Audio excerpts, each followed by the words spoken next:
वालेकुम all of you, my name is Urwa. उम्मीद करती हूँ आप सब लोग खैरियत से होंगे। आज के इस वीडियो लेक्चर के अंदर हम ट्रांसफर ऑफ प्रॉपर्टी एक्ट 1882 का एक जनरल सा इंट्रोडक्शन जो है उसको डिस्कस करने वाले हैं।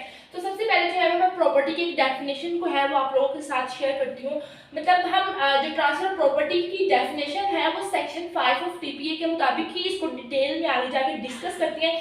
लेकिन एक प्रॉपर्टी की डेफिनेशन जो मुझे और आप लोगों को पहले से ही पता है वो ये कि anything which is capable of being transfer from one person to another, मतलब कोई भी चीज जिसको हम एक जगह से दूसरी जगह, एक पर्सन से दूसरे पर्सन में ट्रांसफर कर सकते हैं, वो प्रॉपर्टी है।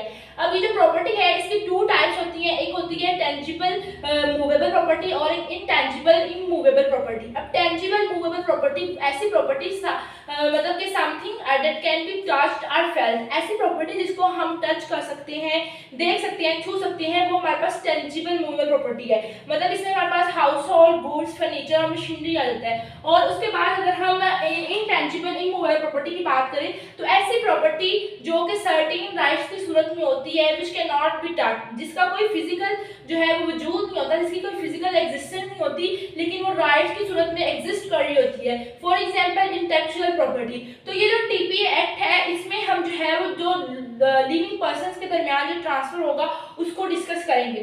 तो ये जो एक्ट है TPA, it was pass by the British India in 1882, यानी कि 1882 के अंदर जो है वो ब्रिटिश इंडिया ने जो है वो इस एक्ट को पास किया था।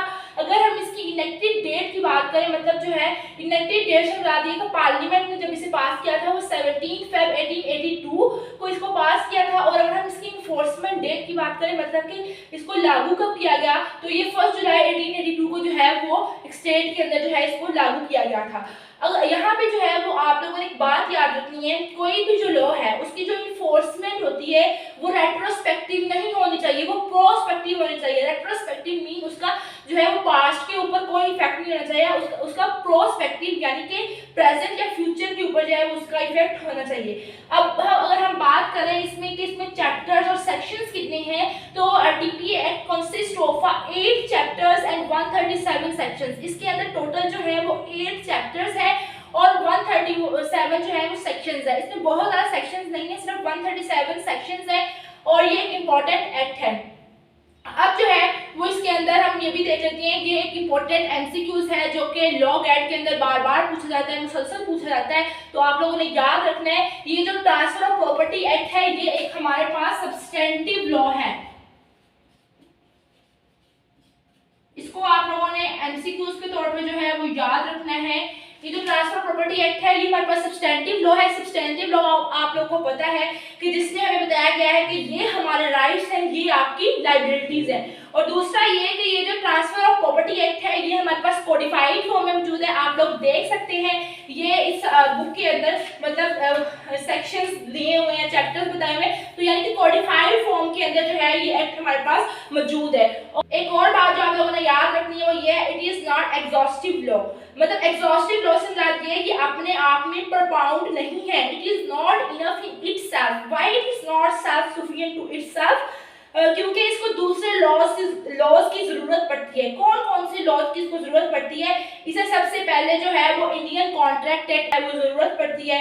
और उसके बाद यहाँ पर ऐसे बहुत सारे प्रोविजंस हैं जो मुस्लिम लॉ पर अप्लाई नहीं होते। और टीपीए को जो है वो सीपीसी की जरूरत भी पड़ती है, लेकिन मतलब ये लिमिटेशन जो है वो नहीं बताता। अब इसके बाद जो है वो हम सेक्शन 5 ऑफ टीपीए को जो है वो डिस्कस कर लेते हैं। बेसिकली जो सेक्शन 5 है TPA that talks about the definition of the transfer of property act, मतलब जिसमें एक लिविंग पर्सन अपनी प्रॉपर्टी किसी को ट्रांसफर करता है, इसको हम जो है वो बेयर एक्ट से पढ़ते हैं, इसकी वर्डिंग बेयर एक्ट से हम लोग पढ़ते हैं। सेक्शन 5 भी कहता है कि in the following section transfer of property means an act by which a living person conveys property in present और in future to one or more than living persons or to himself and one or more other living person, and to transfer property is to perform such act. In this section, living person includes a company or association or a body of individuals, whether incorporated or not, but nothing herein contained shall affect any law for the time being in force relating to transfer of property to or by companies, association or body of individuals.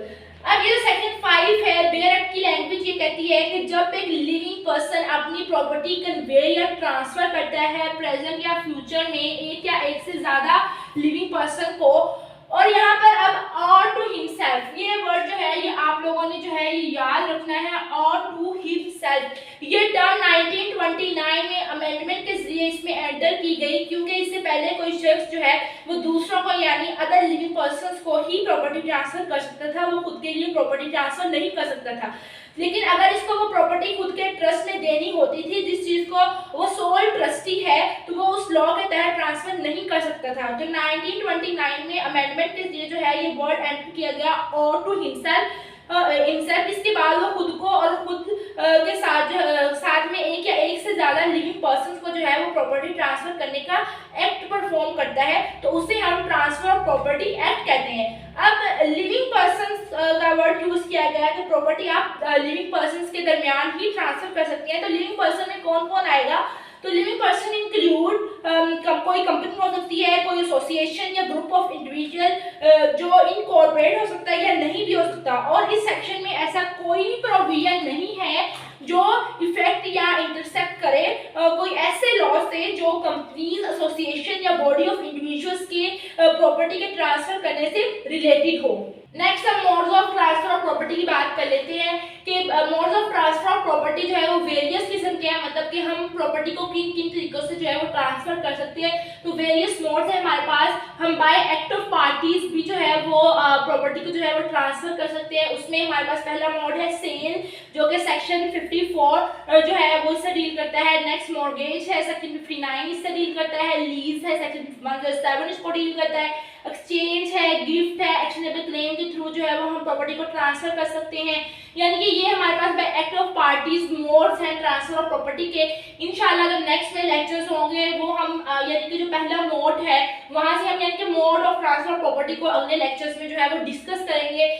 और bye operation of law भी जो है वो हम transfer of property कर सकते हैं। Bye operation of law से मुराद ये है कि ऑटोमेटिकली जो है वो प्रॉपर्टी जो है वो ट्रांसफर हो जाएगी, मतलब विल के जरिए। जिस तरह ये होता है कि अगर किसी पर्सन की डेथ होती है तो डेथ के बाद जो है वो ऑटोमेटिकली प्रॉपर्टी जो है वो ट्रांसफर हो जाएगी। तो ये था मेरा आज का लेक्चर। होप सो आपको अच्छा लगे। Thank you so much.